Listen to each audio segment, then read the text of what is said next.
Good morning. My name is Don Walker. I'm the pastoral intern here at Scots Kirk, and on behalf of the session and Pastor Mitchell, I'd like to welcome y'all, those who are here with us in the church and those who are attending online today.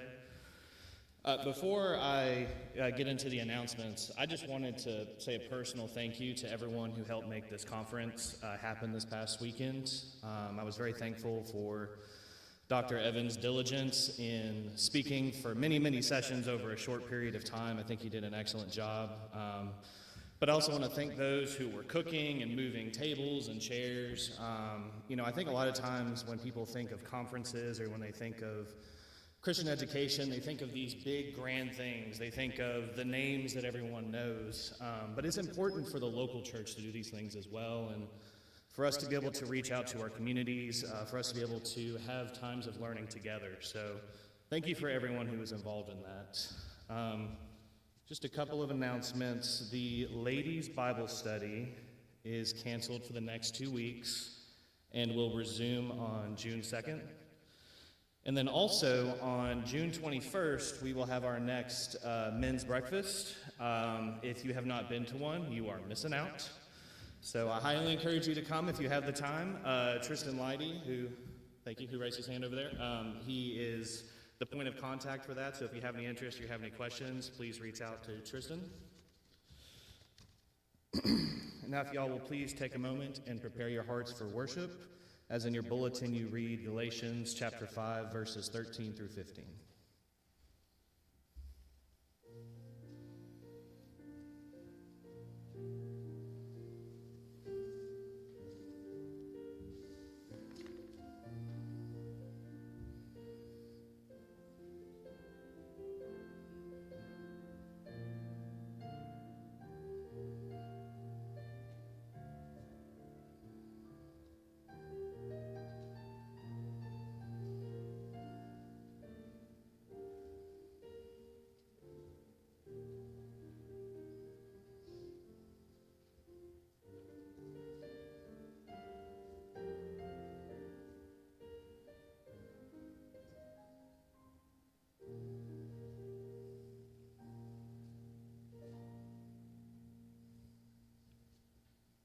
Our call to worship this morning is from Psalm 95, verses 6 and 7, if you'd like to turn there with me as I read.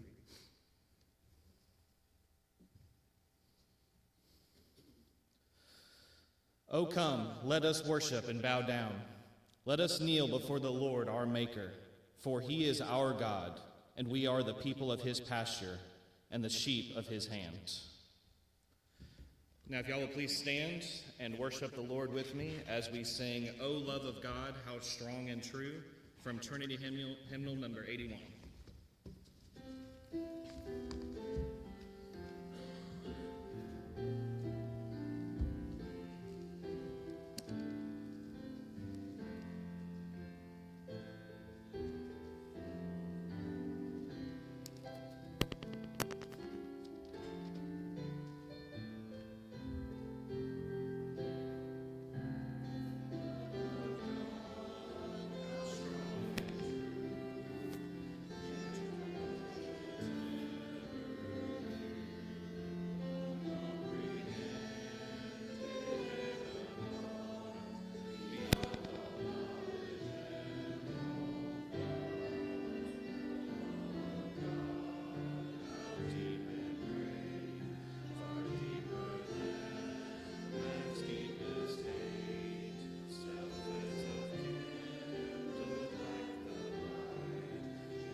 please bow your heads in prayer with me.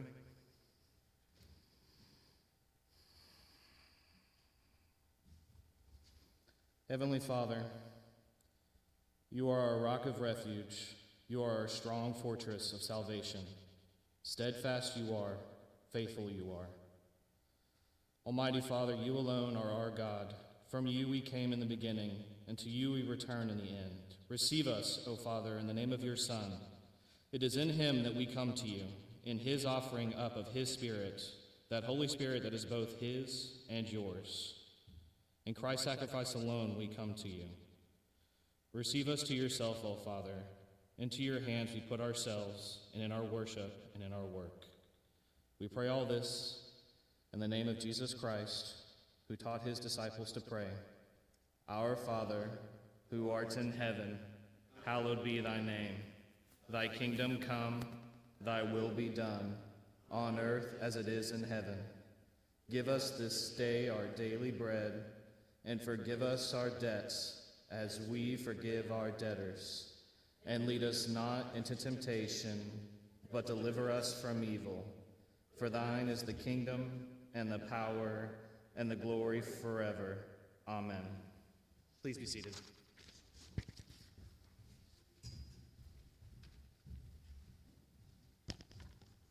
I'm Barry Montoya, an elder. Our confession of sin is from Exodus chapter 21 through 17. We will read together the Ten Commandments. And God spoke all these words, saying, I am the Lord your God, who brought you out of the land of Egypt, out of the house of slavery. You shall have no other gods before me. You shall not make yourself a carved image or any likeness of anything that is in heaven above, or that is in the earth beneath, or that is in the water under the earth. You shall not bow down to them or serve them. For I, the Lord your God, am a jealous God, visiting the iniquity of the fathers on the children to the third and the fourth generation, to those who hate me, by showing steadfast love to thousands of those who love me and keep my commandments. You shall not take the Lord your God in vain, for the Lord will not hold him guiltless who takes his name in vain.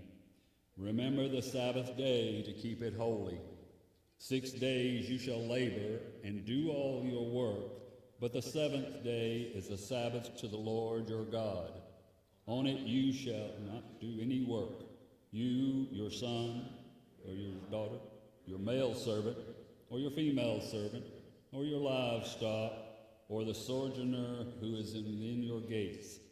For in the 6 days the Lord made heaven and earth, the sea, and all that is in them, and rested on the seventh day. Therefore the Lord blessed the Sabbath and made it holy. Honor your father and your mother, that your days may be long in the land that the Lord your God is giving you. You shall not murder. You shall not commit adultery. You shall not steal. You shall not bear false witness against your neighbor. You shall not covet your neighbor's house. You shall not covet your neighbor's wife, or his male servant, or his female servant, or his ox, or his donkey, or anything that is your neighbor's.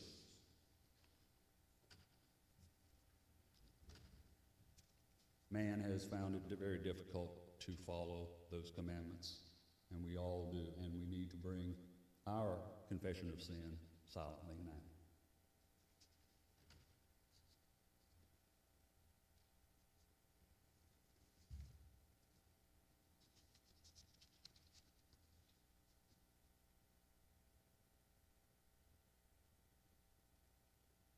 Our assurance of pardon comes from 2 Corinthians chapter 5, verse 21. For our sake he made him to be sin who knew no sin, so that in him we might become the righteousness of God. Let us stand for our confession of faith from the larger Westminster Larger Catechism, question 96 and 97, and we will read responsibly. What particular use is there of the moral law to unregenerate men? The moral law is of use to unregenerate men, to awaken their conscience, to flee from wrath, and to drive them to Christ, or upon their continuance in the estate and way of sin, to leave them inexcusable and under the curse thereof. What special use is there of the moral law to the regenerate? Although from the moral law as a covenant of works, so as thereby they are not justified nor condemned.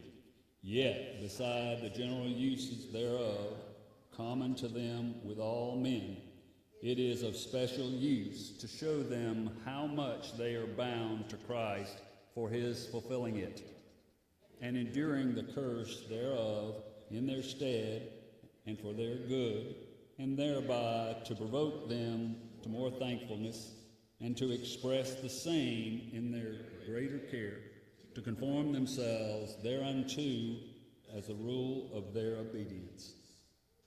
Please be seated. Would like to ask Elder Joel, the children's son.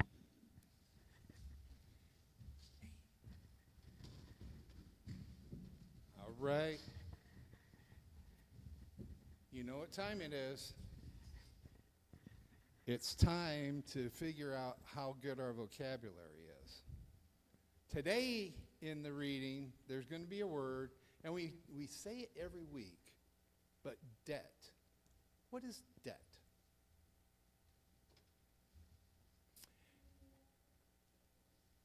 Yeah, debt is meaning that we owe something, right? Usually, if you're indebted to somebody, it means you owe them something, right? Now, what we want to remember is, remember in the Lord's Prayer it says, forgive us our debts, right? As we forgive our debtors, as we forgive those who owe us, right?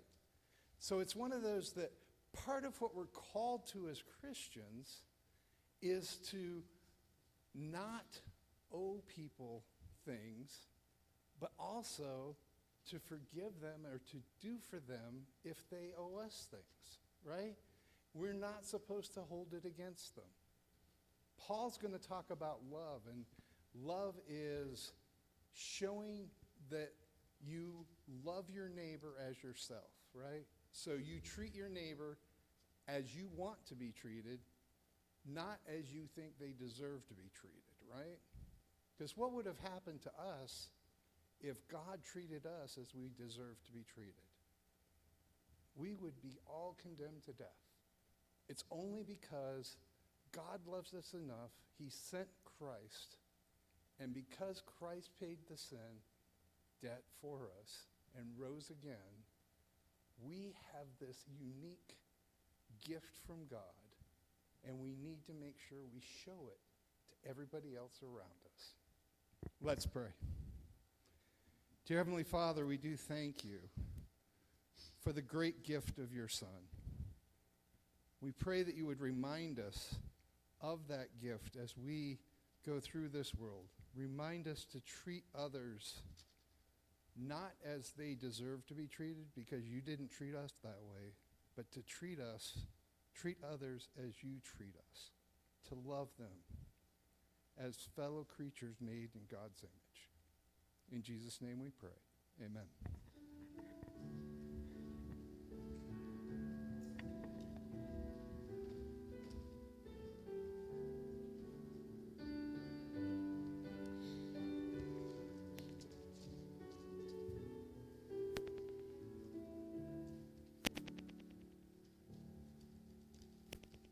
Thank you, Joel. Our scripture reading comes from the Psalmist, chapter 119, 33 through 48.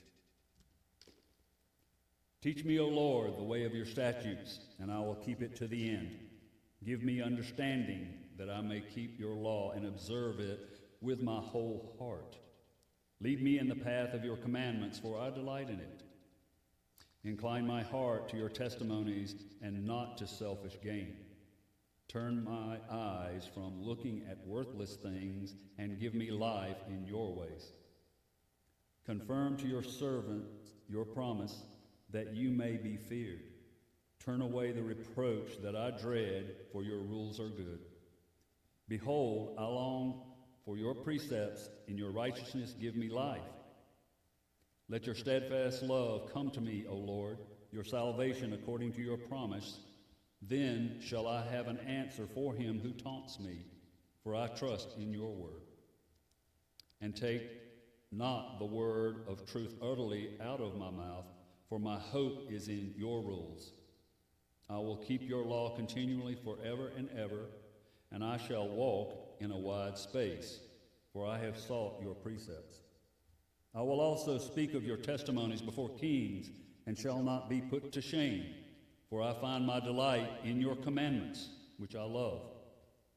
I will lift up my hands toward your commandments, which I love, and I will meditate on your statutes. Blessed be the reading of the word of God.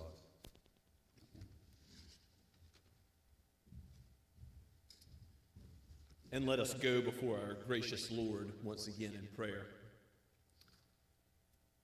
O Father, Son, and Holy Spirit, you are gracious and merciful. You have given us your word, revealed who you are to us, how good it is. We thank you for this great gift that is more valuable than silver and gold.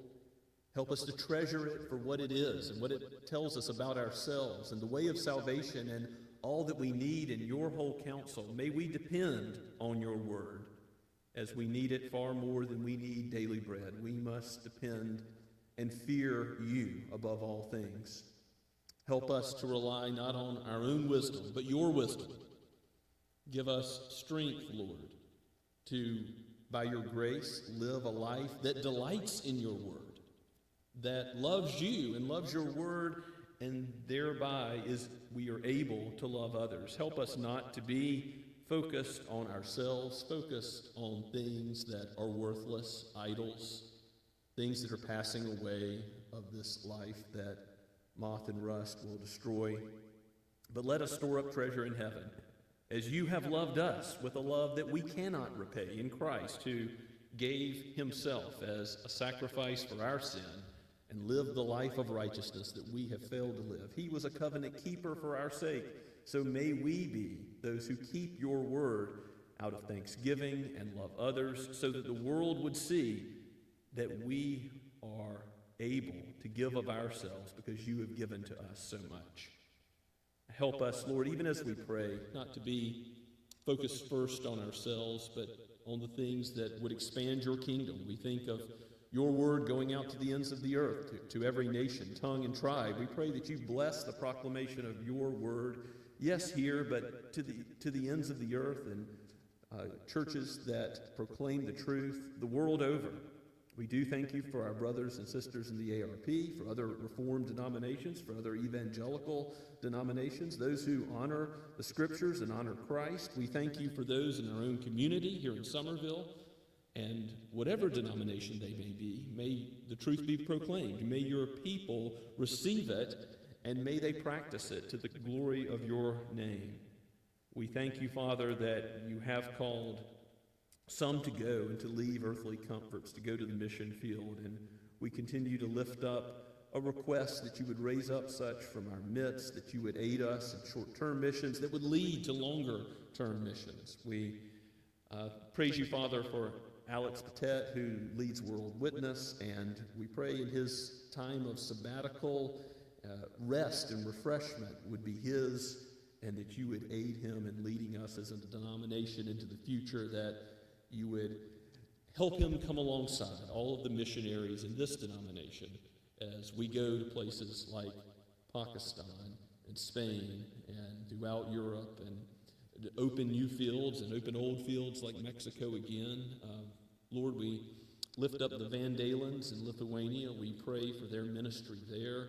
We thank you for Frank Van Dalen, his prior leadership in that same role, and how you've called him to be a humble servant, to preach your word in Lithuania. May it be a multiplication of disciples that you work there through your word.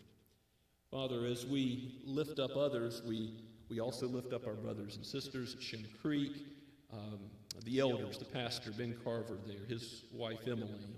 Father, we pray that you would strengthen them and multiply them and make it possible, if it would be your will, to plant more churches that would honor your name in the Low Country. Again, whether they be ARP or otherwise, but we do pray for those that are considering joining our denomination and for the opportunity to plant more churches. We know this can only be done by your mighty power, for the church is not of man, but it is of you, O Lord. You have designed it, and you are the one who reigns over it. O Christ, you are the only great king and head of the church. No man occupies that role. And so we thank you for your wisdom and giving elders and deacons to the church at large and to this church specifically. We thank you, Lord, for how gracious you have been to give us men of wisdom to oversee this congregation, to care about mercy ministry and see that there is nothing that is left undone in the house of God, and that the community is loved. And even, Lord, as we think about this and those that you have gifted and equipped to do this, we admit that we are sinful and flawed human beings, and there is so much left to be done. We have not done all that you have called us to do, so help us to do more, to love our neighbors as you have called us to not only love other believers, although you have called us to love the household of faith, but help us to love those who do not yet know Christ, that by this love they might see the love that you have, come to know the gospel, embrace the truth, and live it out. Lord, help us to be hearers of your precious word today and also doers of it. Do not allow us to leave this place as we have entered, but change us by your Spirit. Conform us to the image of Christ. Help us to put off unrighteousness, sin, and help us to put on what your holy law requires, that we would delight in it more and more as we taste and see that you are good, that your commandments are good and holy, that they are right as the designer of the universe, that this is what you have given to us, your good and perfect will, that we might walk in it, even as Christ walked in the light. May we walk in the light also. Father, we give you praise for how you are sovereign over all the affairs of men. You are Lord of lords and King of kings, O Lord Jesus. Your Spirit dwells with your people, even where there is persecution and trouble under human governments. We do pray that you would remind those in such positions of their duty, and that we would be, as believers, subject as we ought to be, and those who are at peace with all men as far as it depends upon us. May we be peacemakers in human relationships. Lord, may that be more and more true. May we exercise the forgiveness you've called us to walk in the church, and even forgiving others who do not yet fully comprehend what forgiveness is. Lord, may we forgive our enemies. May we love our enemies as you have called us to do. Help us. Give us your grace that we would do that more and more.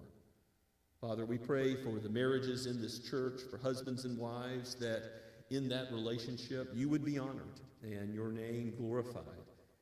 We pray for those who are married, and we pray for those who are single, that in that state they would honor you as well.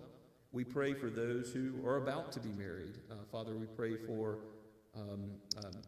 Matt Carnes and Emmy Mitchell specifically. We also pray for, Lord, those who are moving away from us, for Lauren Gary and shortly Will Hull as well. We think of how good it has been that you have brought these brothers and sisters into our midst, and we pray that you would bless them as you relocate them to, by your providence, another place, another church, another body. Father, we lift up those who are in need. We pray for Raymond and Margit and ask that you would bless them with peace and grace, and keep Margit, Lord, preserve her and be with Raymond, be near to him, bless him with the truth and encourage him. Father, we pray for Rich Troutman, for his persistent issues of pain, and we continue to lift him up, even as you have heard our prayers. And we thank you for how you have blessed Rich with healing in the past. So heal again, Lord, we ask. And with Gay Schaefer, Lord, we lift her up and ask that you would be present with her. Lord, relieve her pain, give her clarity of mind and peace in the gospel as well. For those who cannot be with us, who are traveling, we pray for traveling mercies. We know that whether we come or go to one place or another, it is only by your will. Thank you, Lord, for life and breath, for this opportunity to be with your people in person today, in your house, or, Lord, for those who are providentially hindered to hear your word online. We thank you that you are good to your people in providing this community. You have not left us to ourselves, but you have given us the body of Christ and all the spiritual gifts in it. How good it was to hear this expounded in the conference yesterday and the day before. Lord, we are so thankful for Dr. Keith Evans' ministry and amongst us, and we pray for him and his family as he returns to Charlotte and has much work to do. We pray for us that we would exercise our spiritual gifts in love, just as you have called us to do, that more and more as a body we would be evidencing the grace of Christ and your goodness in providing these things to us, just as you have from on high. Our natural giftings, our spiritual gifts, even as in heaven we will glorify you forever in our own personalities, in our own diversity, which is united in one Lord and one faith and one baptism, one birth by your Holy Spirit. All this we pray in the name of Christ, the Holy One, the great King and head of the church. In his name we ask. Amen. As we continue to worship the Lord, let's stand and sing from the Blue Book. There is Blue Book, page 32, Oh, How Good It Is, as we worship the Lord together.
Let's pray together. Our God, we thank you for this congregation. We thank you for today, this beautiful day that you made, gorgeous weather, wonderful warm temperatures. God, we thank you that you have given us the gift of love. We ask for you to guide us through the Holy Spirit to put into action that love in this congregation to these people, Lord, one at a time in each interaction, each time we speak with each other, to help us to have hearts of flesh with one another, not hearts of stone. We ask you to work with us fallen human beings who need you every day. Every minute of the day, Lord, we need you. We thank you for the blessings of the offerings. This is one more offering that we give love to one another. And we thank you in the name of Christ. Amen.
Please be seated. Turn with me, if you would, to Romans chapter 13, just covering a couple of verses today. We're going to read from verse 8 all the way down to verse 14. So Romans 13, 8 through 14. You may think this is a sharp turn in Paul's application of what it means to have our minds transformed by the Word of God, not conformed to this world. But he's just talked about paying what is owed to the civil authority, to the human governments that we are under, how we live at peace with all people, even though these human governments often persecute Christians, often do what is wrong. And so the Lord has called us to peace as far as it depends on us, and to pay what we owe to them, taxes, revenue, respect, honor. And in that context, we pick up in verse 8 as Paul returns to the theme of love. He's already talked about loving enemies, loving those beyond the scope of the church, even those who oppose us. And now he's going to focus in on what it means to love in this way. Let's read God's holy word again, starting at Romans 13, verse 8. Owe no one anything except to love each other. For the one who loves another has fulfilled the law. For the commandments, you shall not commit adultery, you shall not murder, you shall not steal, you shall not covet, and any other commandment are summed up in this word: you shall love your neighbor as yourself. Love does no wrong to a neighbor, therefore love is the fulfilling of the law.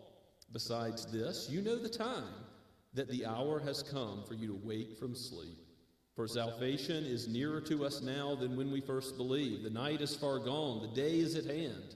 So then let us cast off the works of darkness and put on the armor of light.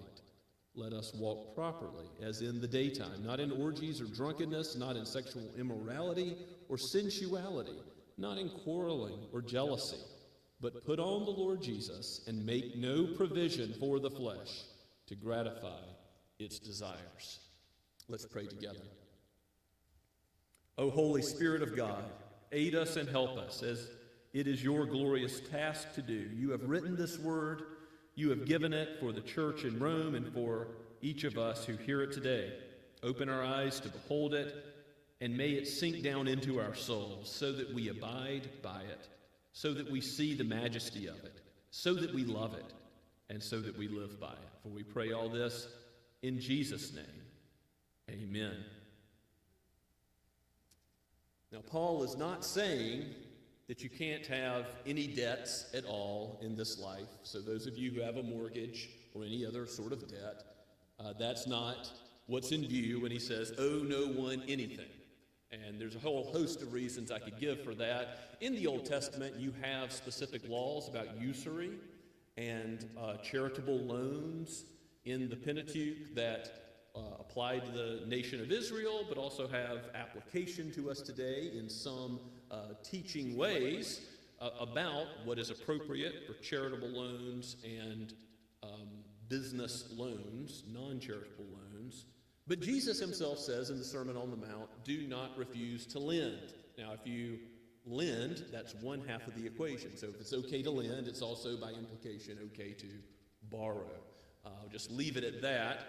In the discussion of owe no one anything. Some commentators even debate if this is an imperative or not in the way the Greek is constructed. But Paul's point is owe no one anything except the debt of love you owe. And he's talking about fellow human beings, except the debt of love to each other, for the one who loves another has fulfilled the law. Now, obviously, we owe a debt of love first and foremost to who? To God himself. What fit return can we make, as the psalmist says, given his great blessing to us, the cup of blessing he has given us in Christ? We cannot repay God for his love in Christ Jesus. Christ has died the death we couldn't give. He's come down from heaven, suffered, lived, and died as the perfect Lamb of God, the sacrifice for sinners, for all those who believe in him, for his elect for all time, for Abraham, Isaac, and Jacob, and the church today. And what a glorious gospel this is. God is love, John says in 1 John. And so it is that he has evidenced love by what he has done in the Son chiefly, and in many other ways.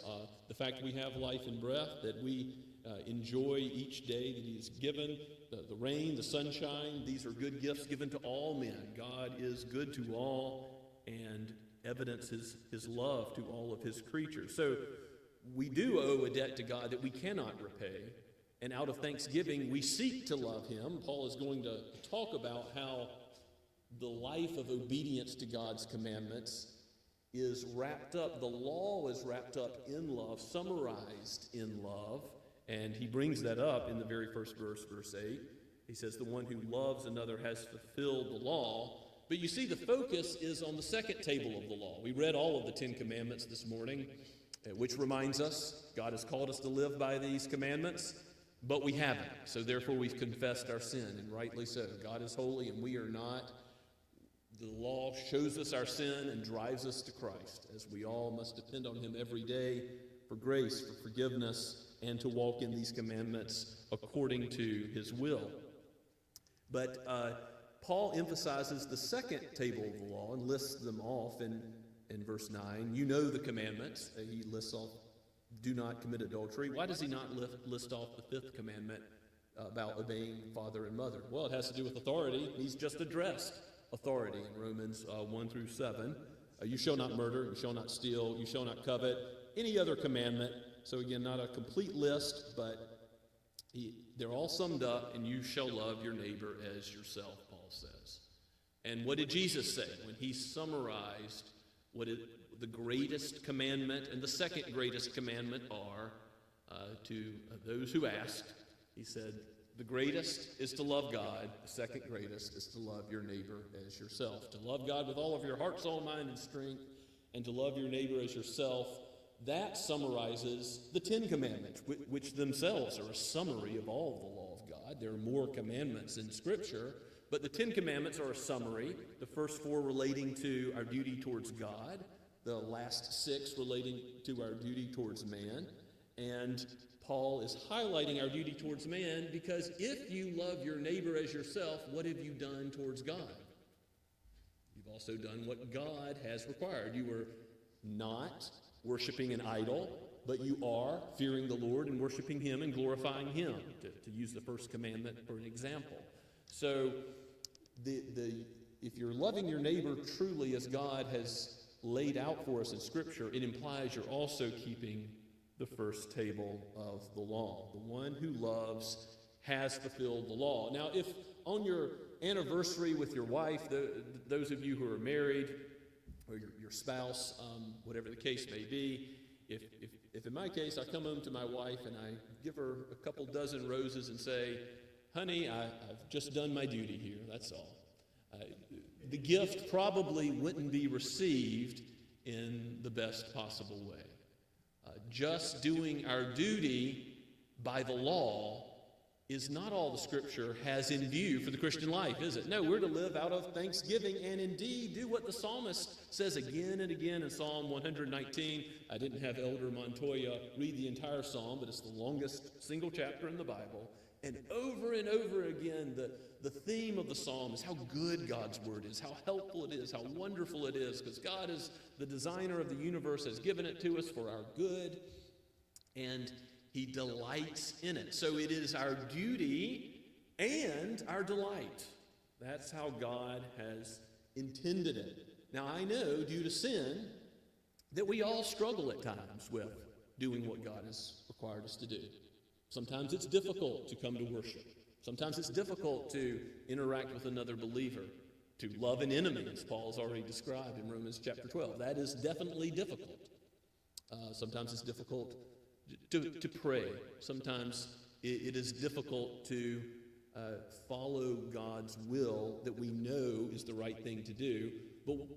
So sometimes our duty does come to the fore, and often as we do what God has called us, what does He do by His grace and His mercy? Give more and more delight, give more and more pleasure and love in the doing of it. So if you're saying, I've got to delight in doing what's right before I do it, that's not the right answer. No, if you know it's the right thing to do it. There is a place for duty, but you also know that God calls you to delight. It is a command to delight in God's word. That is part of our duty. And by His work, by the Spirit's work, not our own fleshly strength, God brings that about as part of the sanctification process in His people more and more. And again, commend Psalm 119 to you in that regard. Love as the fulfillment of the law has a lot of implications. In the Westminster Standards, if you go through its exposition of the Ten Commandments, it gives some rules for interpreting the Ten Commandments, because most of them are a negative prohibition of don't do this, don't do the other thing. So do not worship idols. What are we to positively do? Worship God, glorify Him, honor Him, fear Him, love Him, serve Him. And this proves, our text today proves that is a right way to interpret the Ten Commandments, and the Westminster Standards give a biblical argument. Every time there's something negative prohibited, the opposite positive thing is commanded, and vice versa.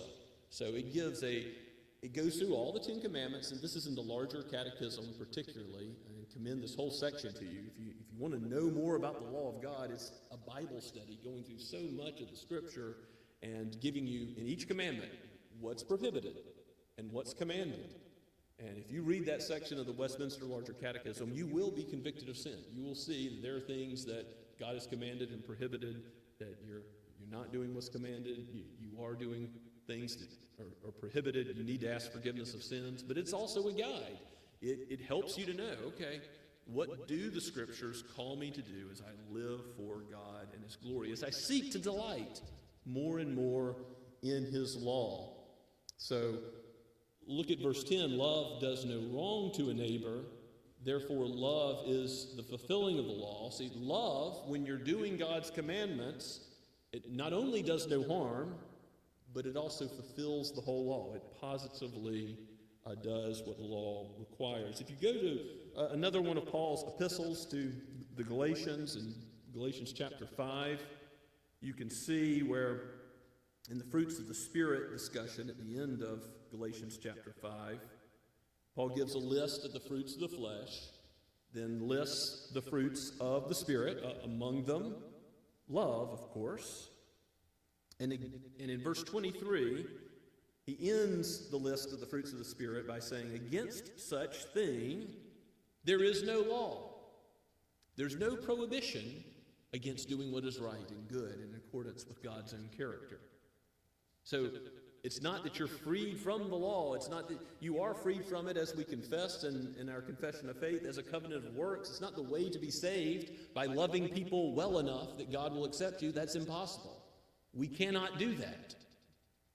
God is holy, and no amount of effort to love Him and love neighbor will ever justify us. But God has called us to love and thereby fulfill the law, to do what we're called to do by bearing the fruits of the Spirit. And by putting on the fruits of the Spirit, it also implies putting off the fruits of the flesh. And there's a parallel between Galatians 6 and the verses that follow in 11 to 14. Paul says, you know the time. We're in the last days. Jesus Christ can come back at any time. New heavens and new earth. All things made new. The righteous forever in the communion with God in the light of His presence, and judgment for those who have not embraced Christ. There will be a sudden and complete, wonderful end to time. And that is the next thing that will happen in this epoch in which we live.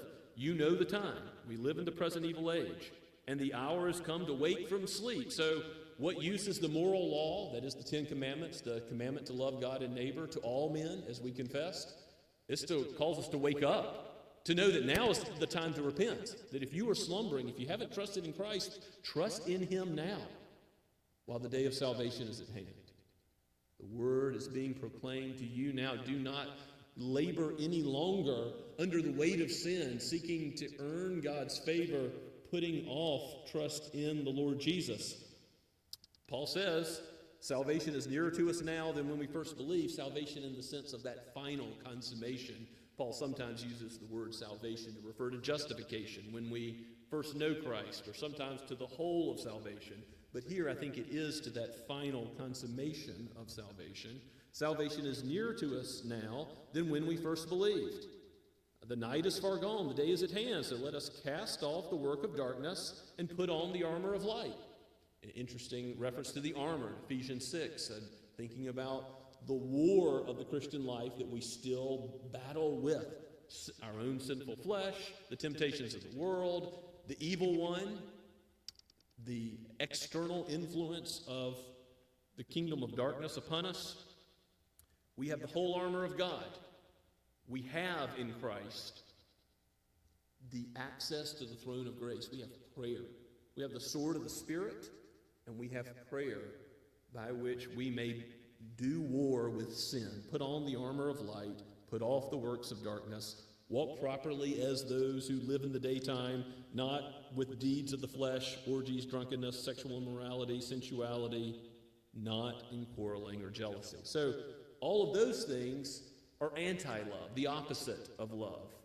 For if we are participating in sexual immorality, we're not following the seventh commandment. We are doing what is harmful to our neighbors. People justify that, but it ought not be justified, right? And to lie, to harm one another, to gossip, to break the ninth commandment, to bear false witness against your neighbor, and to say you love your neighbor at the same time can't be possible because love is the fulfilling of the law. The two must go together. So we must put off the breaking of the law in these ways. And we could go through all the commandments like that. And likewise, as you put off doing what the commandments forbid, verse 14 says, put on the Lord Jesus Christ and make no provision for the flesh. How easy that is to do, to gratify its desires.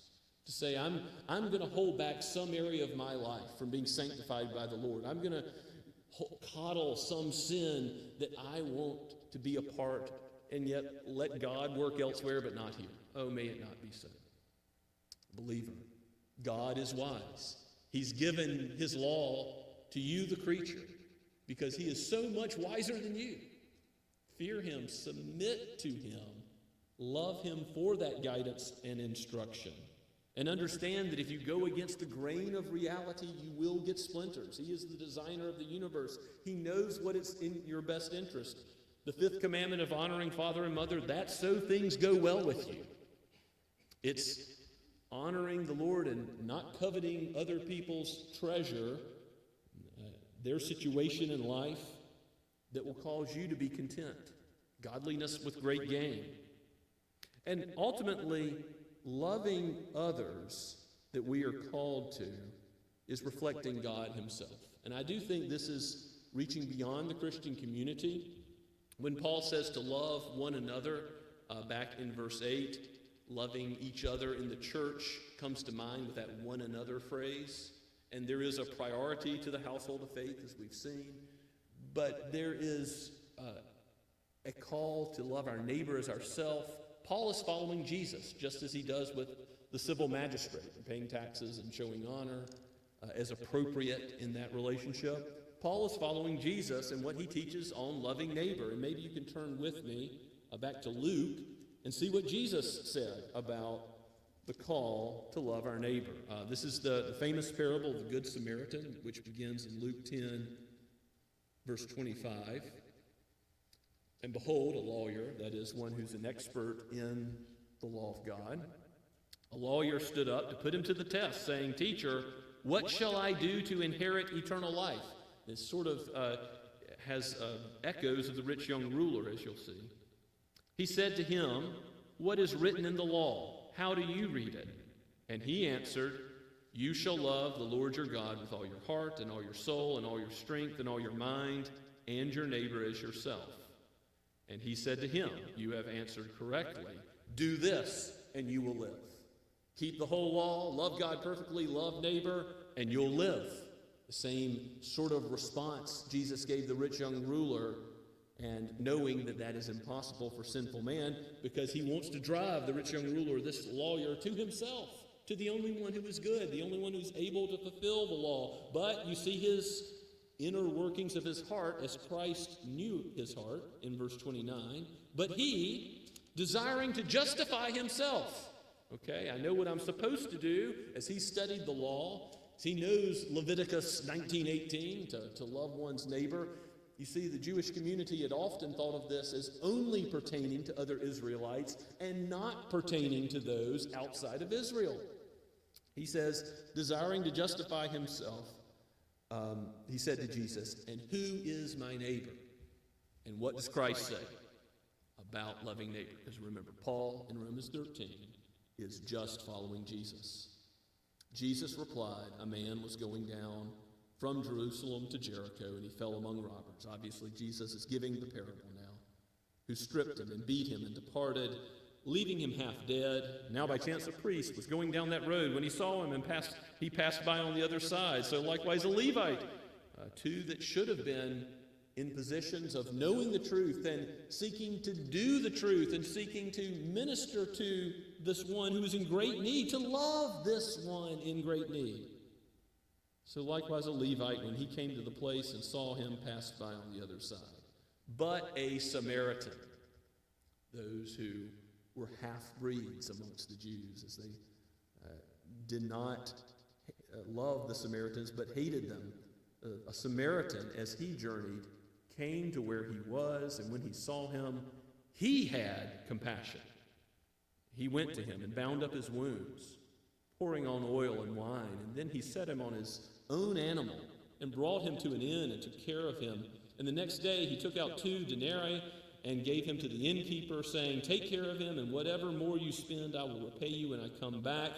And Jesus asks, which of these 3 do you think proved to be a neighbor to the man who fell among the robbers? And he said, the one who showed him mercy.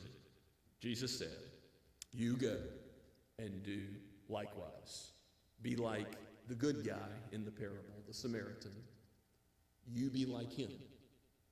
You see what a paradigm shift this was as he was giving it to the hearer who knew the law of God, but even with that knowledge had become like a clanging cymbal without love. May we be given the command of God to fulfill the law, looking to those who are needy, looking to those who aren't like us, looking to those in our community that are some trouble to deal with, looking for those who are our neighbors that God has put in our path, and saying, Lord, how have you called me to love them? Loving even those who are our enemies, seeking to be at peace amongst all men, living under human governments, as Paul's already discussed. How have you called me to love? It's not a feelings-based thing where we can say we have a heart more here or more there. No, it's not emotion-driven. Love is a choice and a decision to live out in a way that relates to other human beings in the same way God has related to us mercifully, graciously, abundant grace, abundant mercy given to us. He's called us to relate that way to others, teenagers, to talk to the unpopular kid, to the one who's left out, to be given a heart after Christ that has compassion on those in need and not say, I'm going to pass that by. That's too much trouble. No. Let the Lord prick our hearts with how much he's given to us in his goodness. And therefore, let us live, let us delight in his law, and let us see how it is good, for it reflects the love of Christ to the world. As Jesus prays in the high priestly prayer, this is how the world will know us, by our love, both for one another and that overflows to all of the world, every single human being that is made in the image of God. Let's pray together.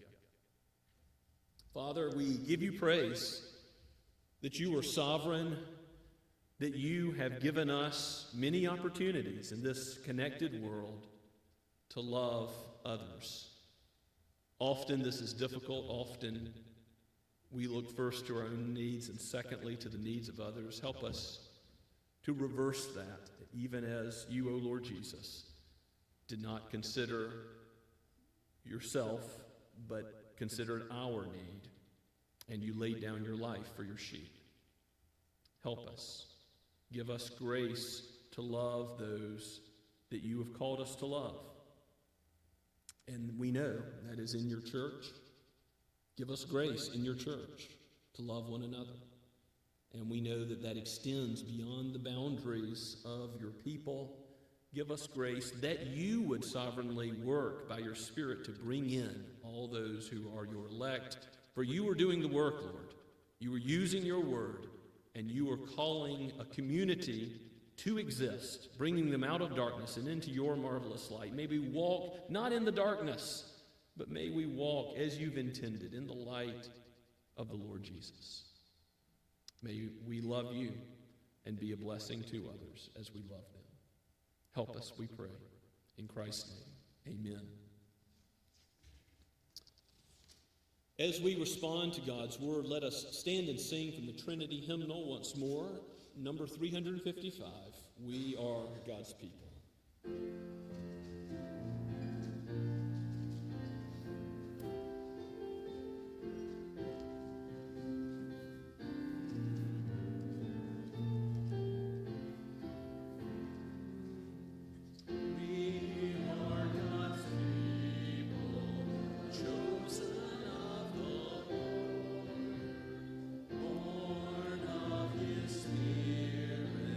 Established by his word.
Now to him who is able to keep you from stumbling and to present you blameless before his presence, before his glory with great joy. To the only God, our Savior, through Jesus Christ our Lord, be glory, majesty, dominion, and authority before all time, now and forever. Amen and amen.